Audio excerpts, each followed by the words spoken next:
हाँ तो भाई, क्या हाल है आप सभी के? चलो अच्छे हैं, अच्छी बात है। देखिए भाई, आज जो हम बात करेंगे वो एक मानव शरीर से जुड़ी एक बहुत महत्वपूर्ण घटना, एक बहुत महत्वपूर्ण क्रिया के बारे में बात करेंगे। और जिस क्रिया को या उस घटना को हम कहते हैं शुक्र जनन, इंग्लिश में स्पर्मेटोजेनेसिस।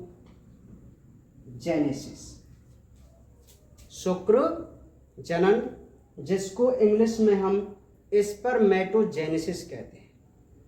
अभी आपने ये पहली बार शब्द सुना है, तो आप इसको समझने की कोशिश कीजिए कि आखिर मैं आपको किस टॉपिक के बारे में आज बताने जा रहा हूं। ठीक है, देखिए भाई, जनन का मतलब होता है बायोलॉजी में निर्माण होना। जनन का मतलब क्या आता है बायोलॉजी में? निर्माण होना। और शुक्र का मतलब होता है शुक्राणु, स्पर्म। ठीक है, क्या होता है? शुक्राणु, जिसको हम स्पर्म कहते हैं। अब स्पर्म का नाम आपने सुना है कि नर के जो युग्मक होते हैं, मेल के जो गैमेट होते हैं, उन्हें हम स्पर्म कहते हैं।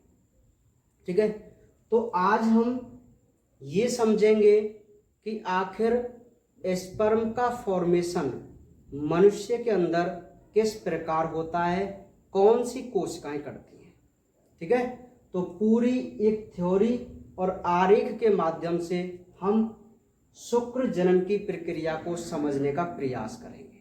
ठीक है, ये बहुत इंपॉर्टेंट टॉपिक है जिसमें नीट, हर कॉम्पिटिटिव एग्जाम और हमारे सिलेबस में मुख्य रूप से यहाँ से क्वेश्चन पूछा जाता है।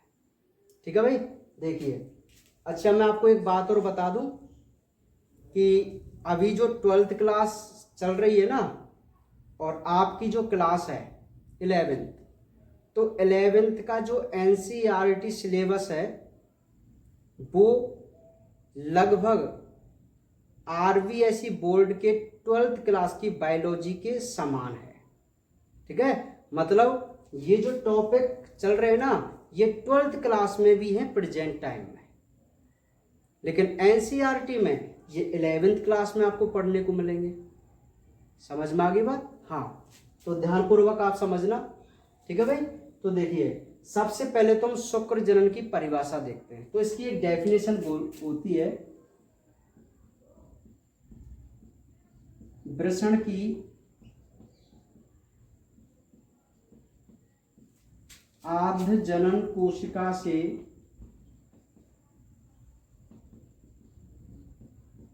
शुक्राणु का निर्माण होना शुक्र जनन कहलाता है। ठीक है, ये स्पर्मेटोजेनेसिस या मैं कहूं शुक्र जनन की परिभाषा होती है। तो मैं एक सिंपल सी बात बता दूं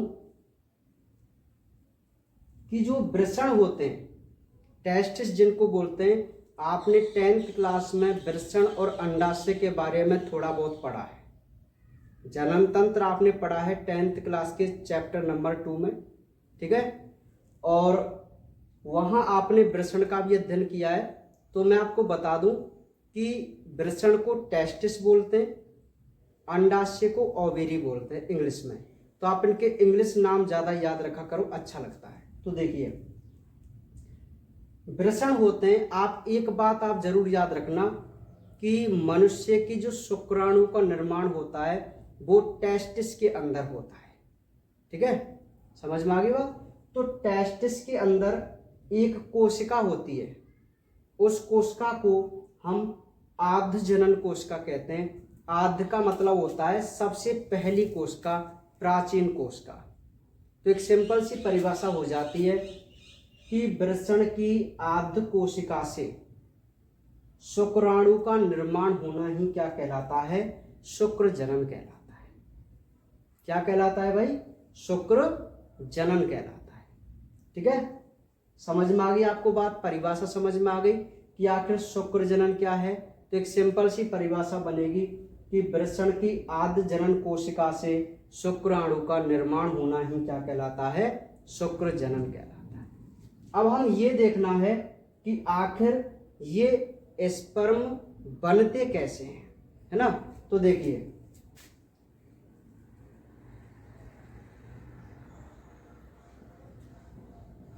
शुक्राणु का निर्माण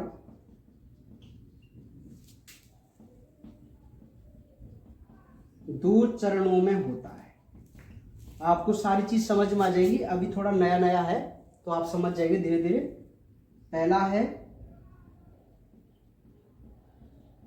स्पर्मेटिड का निर्माण और दूसरा है शुक्र कायांतरण। बात समझिए, सारी चीजें आप समझ जाएंगे। देखो, वो ये कहता है कि भाई टेस्टिस में जो स्पर्म बनते हैं वो दो घटनाओं के द्वारा बनते हैं। अब वो कौन कौन सी घटना या कौन कौन से चरण है, तो सबसे पहला जो चरण होता है उसमें स्पर्मेटिड बनते हैं। अब स्पर्मेटिड को हिंदी में हम बोलते हैं शुक्राणु पूर्वी, ठीक है। तो सबसे पहले चरण में किसका निर्माण हुआ, स्पर्मेटिड का, यानी कि शुक्राणु पूर्वी का। अब आप बात को समझो, शुक्राणु पूर्वी मतलब क्या हुआ इस शब्द का, कि कोई ऐसी संरचना जो शुक्राणु से जस्ट पहले बनती है, यानी कि आप इस संरचना को कंप्लीट शुक्राणु नहीं कह सकते। समझ में आ गई बात। तो वो ये कहता है कि सबसे पहले तो एक ऐसी संरचना बनती है जो शुक्राणु से पहले की होती है, और वही संरचना यानी कि ये वाली आगे चल के एक कंप्लीट क्या बनाएगी, शुक्राणु बनाएगी, ठीक है। मेरा कहने का मतलब है कि आद्य जनन कोशिका से जो स्पर्म होता है वो डायरेक्ट नहीं बनता। सबसे पहले एक ऐसी अवस्था आती है जो निष्क्रिय शुक्राणु होता है, और जो निष्क्रिय शुक्राणु होता है उसको हम शुक्राणु पूर्वी कहते हैं। और ये निष्क्रिय शुक्राणु आगे चल के कैसा हो जाता है, सक्रिय और परिपक्व शुक्राणु, ठीक है। तो समझ में आ गया आपको दो चरण। अब हम इन्हीं दो चरणों को आरेख के माध्यम से समझेंगे कि आखिर कैसे स्पर्म का निर्माण हुआ। तो देखिए भाई,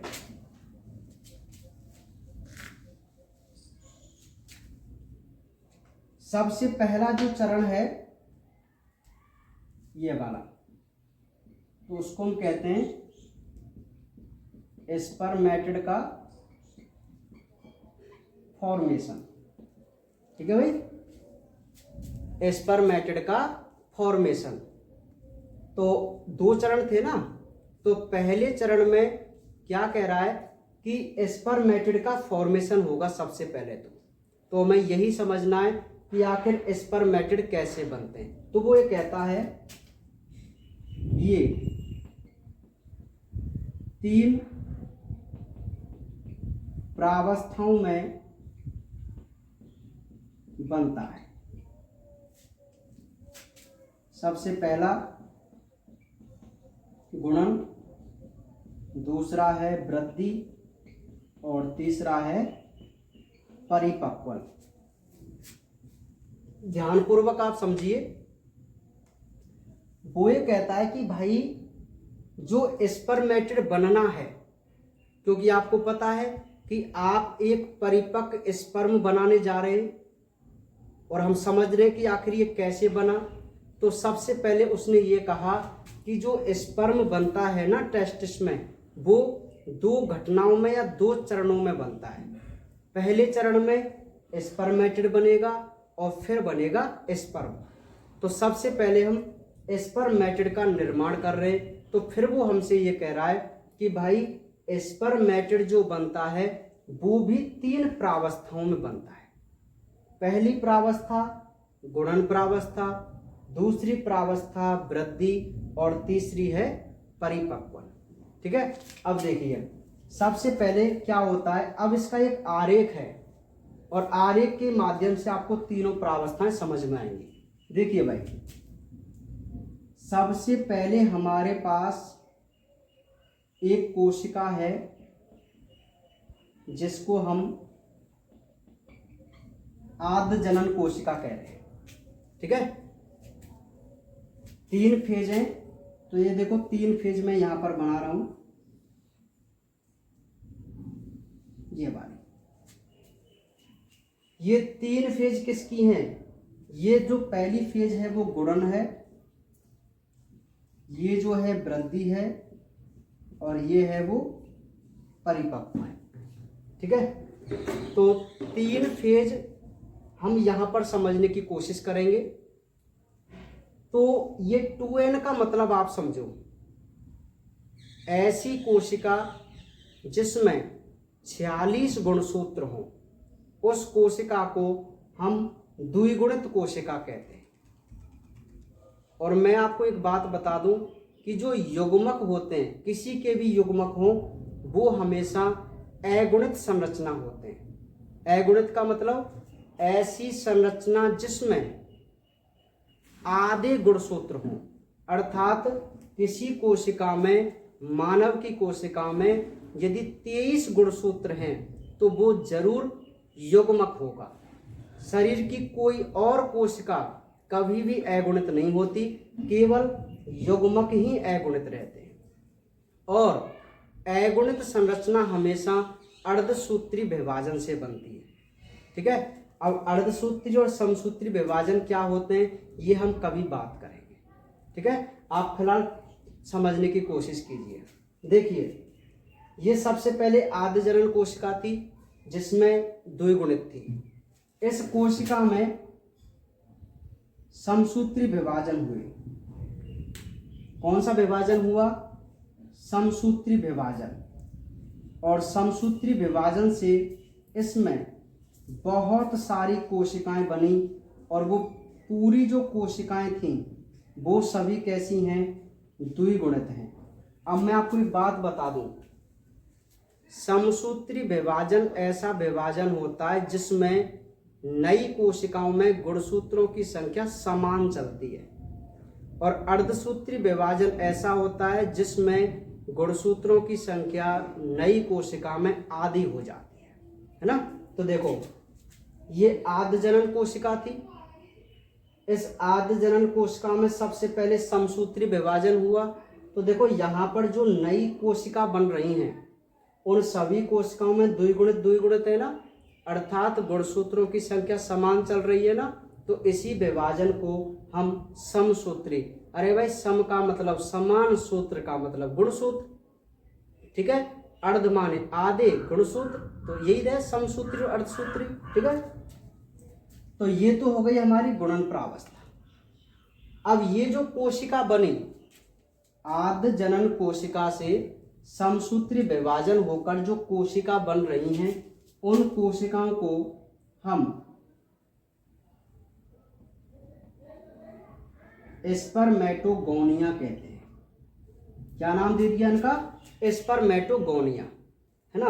अब क्या हुआ? अब दूसरी प्रावस्था है जिसको हम वृद्धि कहते हैं। अब ये जो स्पर्मेटोगोनिया है ना, ये अपने आकार में कर लेती हैं वृद्धि। ये छोटी छोटी थी भाई। ये जो घटना चल रही है वो वृषण में चल रही है। कैसे कि भाई, वृषण में जो आद्य जनन कोशिका थी उसमें सबसे पहले समसूत्री विभाजन होना स्टार्ट हुआ। अब समसूत्री विभाजन से जो कोशिकाएं बनी उसको हमने स्पर्मेटोगोनिया नाम दे दिया।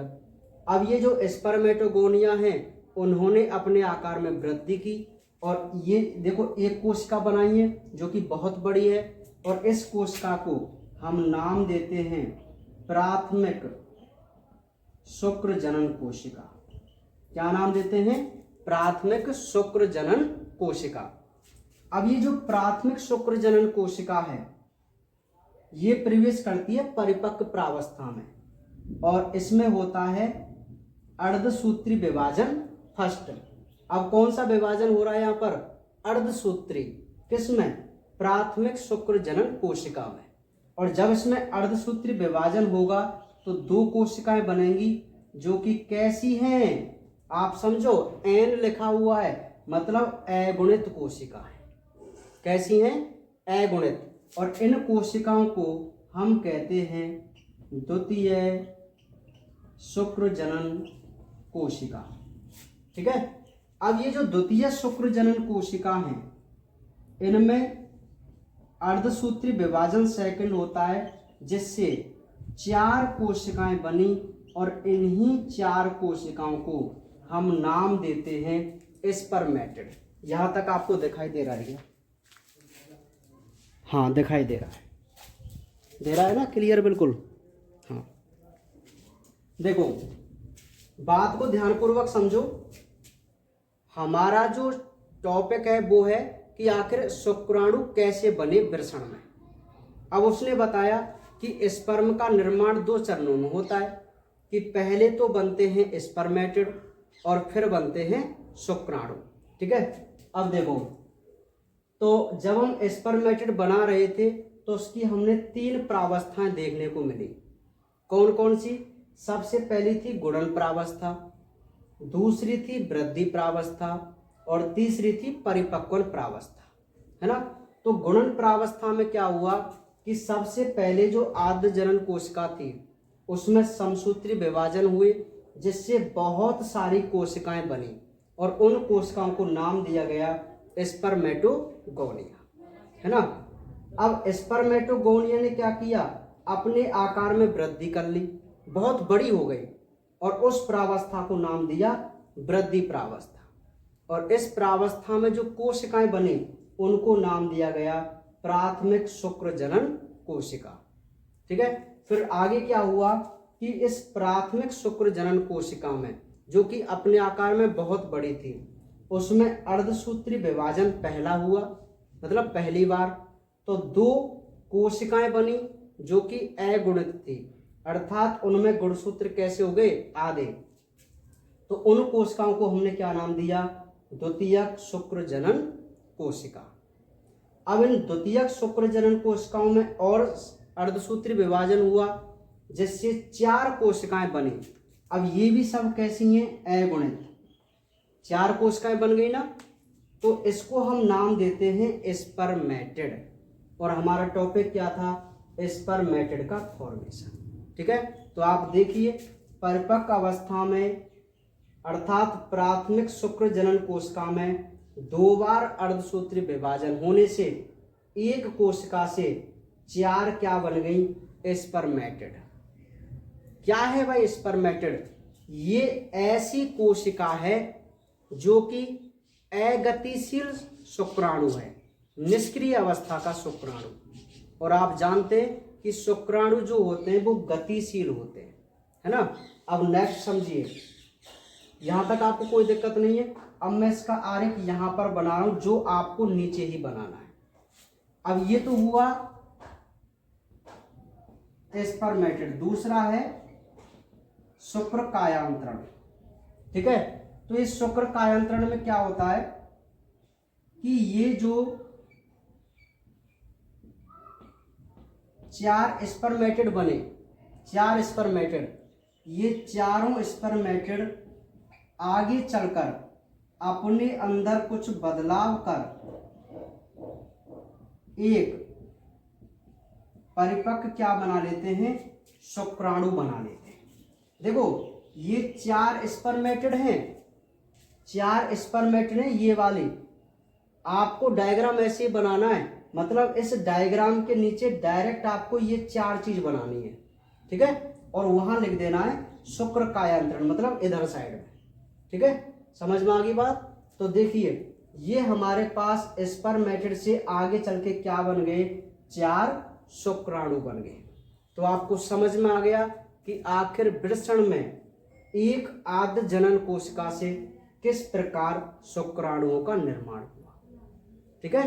तो ऐसे हमारे ये जो मैंने आरेख बनाया है, यही आरेख हमसे क्वेश्चन में पूछा जाता है कि शुक्र जनन क्या है और इसके निर्माण का आरेख बनाइए। ठीक है। तो आप फटाफट इसका स्क्रीनशॉट लीजिए और इसको बनाने की कोशिश कीजिए। ठीक है भाई, हाँ चलिए, तो कोई दिक्कत यहाँ तक है ना?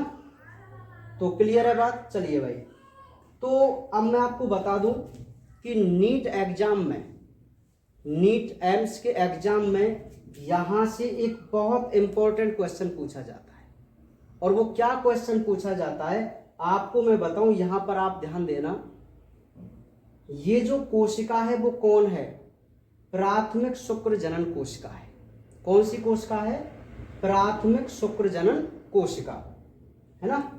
तो वो कई बार वो दो क्वेश्चन पूछता है। पहला क्वेश्चन तो ये पूछता है कि प्राथमिक शुक्र जनन कोशिका से कितने शुक्राणुओं का निर्माण होता है। तो देखिए, एक प्राथमिक शुक्र जनन कोशिका है, इसने आगे चलकर 4 स्पर्मेटिड बनाई और 4 स्पर्मेटिड ने बदलकर 4 क्या बनाए? शुक्राणु। तो आप कह सकते हैं कि एक प्राथमिक शुक्र जनन कोशिका 4 शुक्राणुओं का क्या करती है? निर्माण करती है। जबकि अब वो दूसरा क्वेश्चन ये पूछता है कि द्वितीयक शुक्र जनन कोशिका, ये द्वितीयक शुक्र जनन कोशिका है, देखो ये द्वितीयक है और ये भी द्वितीयक है ना? अब ये कितने शुक्राणु बना रही है आप देखिए। एक द्वितीयक शुक्र जनन कोशिका ने 2 स्पर्मेटिड बनाए ना, केवल 2 स्पर्मेटिड, और 2 स्पर्मेटिड आगे कितने शुक्राणु बनाएगी? 2। तो एक सिंपल सी बात हो गई कि जो सेकेंडरी स्पर्मेटोसाइट होती है, सेकेंडरी स्पर्मेटोसाइट केवल 2 स्पर्म बनाती है, जबकि प्राइमरी स्पर्मेटोसाइट 4 स्पर्म का फॉर्मेशन करती है। ठीक है, तो ये क्वेश्चन नीट में कुछ इस प्रकार पूछा जाता है। आप क्वेश्चन को ध्यान से समझना। वो ये पूछता है कि 100 स्पर्म बनाने के लिए कितनी प्राइमरी स्पर्मेटोसाइट की आवश्यकता होती है। मैंने आपसे क्वेश्चन पूछा कि 100 स्पर्म यदि हमको बनाने हैं तो उसके लिए कितनी प्राइमरी स्पर्मेटोसाइट की आपको आवश्यकता है। तो आप सोचेंगे कि भाई एक प्राथमिक शुक्र जनन कोशिका 4 स्पर्म का फॉर्मेशन करती है ना? और हमको कितने बनाने? 100। तो 25 सेल्स चाहिए ना हमारे लिए भाई। 25 जो सेल्स होती हैं वो हमारे लिए 100 स्पर्म का फॉर्मेशन करेंगी। ठीक है, यही वो क्वेश्चन आपसे ये पूछ ले कि 100 स्पर्म बनाने के लिए कितनी द्वितीयक शुक्र जनन कोशिका चाहिए होंगी। तो आप सीधा सा आंसर रहेगा कि भाई एक सेकेंडरी स्पर्मेटोसाइट 2 स्पर्म बनाती है, तो हमें 50 स्पर्मेटोसाइट की आवश्यकता होगी। ठीक है, तो यहां से नीट में हर साल एक क्वेश्चन इसी प्रकार का आता है। ठीक है, तो आज आपको समझ में आ गया कि आखिर स्पर्म का फॉर्मेशन ह्यूमन बॉडी में किस प्रकार होता है। ठीक है भाई, तो आज हम केवल इतना ही पढ़ेंगे। आप इस आरेख को पूरे को बना लेना और बाकी आप इसको थोड़ा सा समझने की कोशिश करना। बाकी कल मिलते हैं। ठीक है।